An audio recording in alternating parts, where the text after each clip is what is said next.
Hi, I'm Katey, and I'm one of the tribe members of the Art&Soul tribe.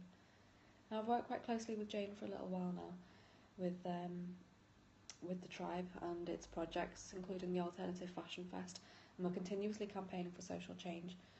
Now, this one in particular is a subject that's very close to my heart. Animal rights issues are something that mean an awful lot to me and something that I will campaign for until my dying breath. So this one in particular focuses on the fur industry and looks at why on earth it still seems to have a place in fashion and beauty, because it doesn't belong there. It doesn't belong anywhere. In 2017, we've just had London Fashion Week, and we saw fur on the runway, and it's devastating. So, as we do best, we decided we had to do something about it. So we got the team together. We had Jane and Vicky, obviously Jane doing the makeup, Vicky acting makeup artist and model for the day as well, along with myself, and Bri, our brilliant photographer, who came up with the concept for the images themselves, which you're about to see. It wasn't an easy shoot to do.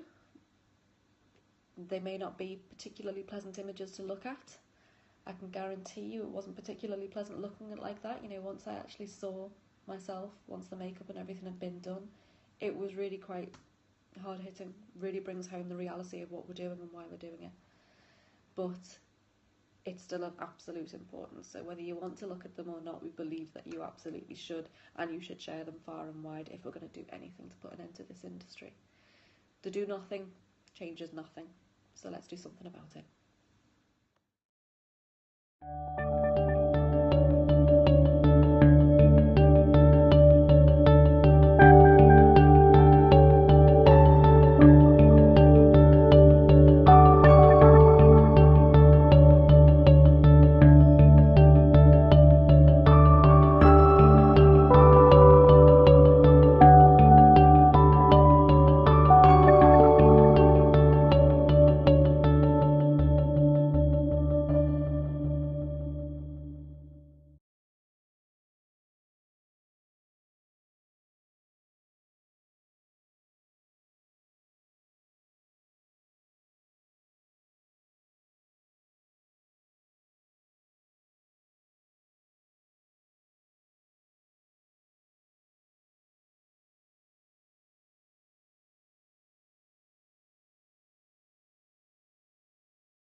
I think it's of huge importance that these images get seen far and wide, as far as we can spread them. I think it's all too easy to turn a blind eye to what goes on. Everyone knows the fur industry exists, everyone knows people wear fur. However, I'm not entirely sure how many people are actually aware of the horrific cruelty that goes into the industry, because I'm sure if we were all a lot more aware, then we'd all be much more keen to do something about it. I mean, it's not the welfare of these animals that is considered in the industry, it's the quality of their fur. And in order to protect the quality of the fur, these animals are often genitally or anally electrocuted.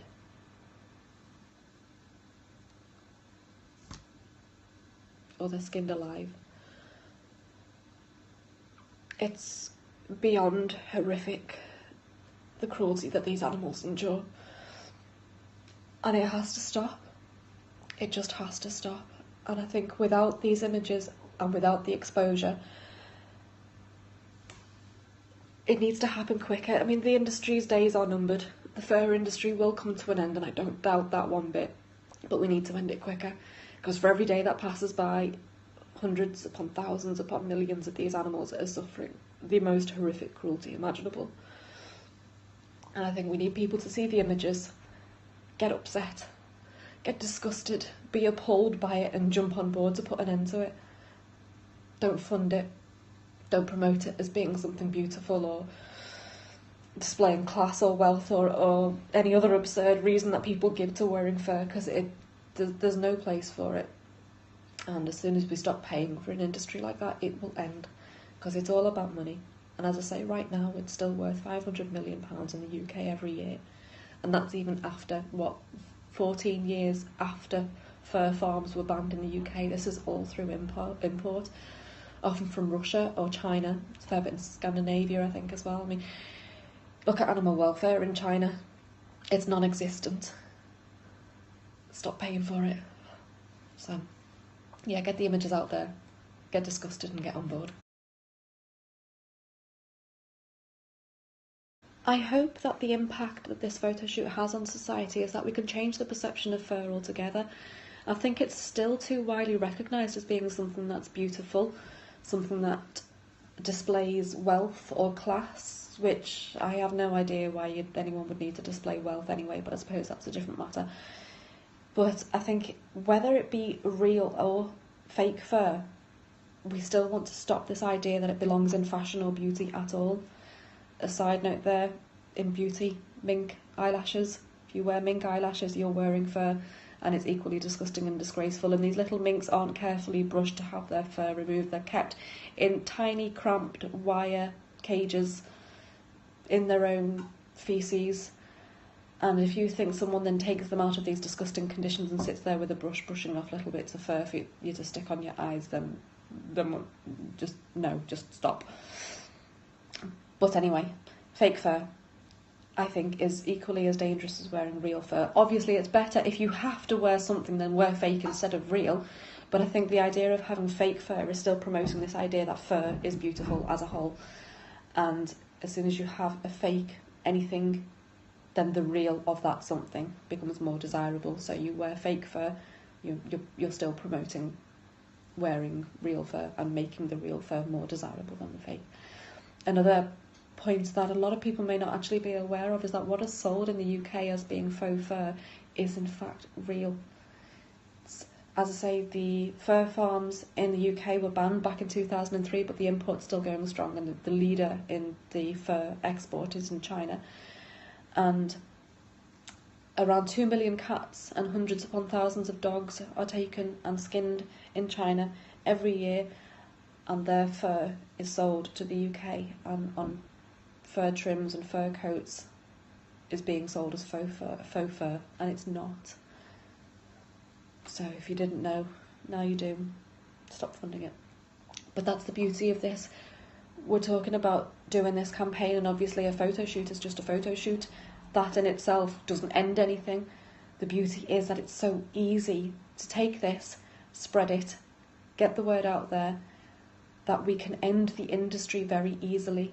It's all about money. You stop paying for it, the industry ends. Just stop buying it. It's that simple. Power to you. What are you going to do with it?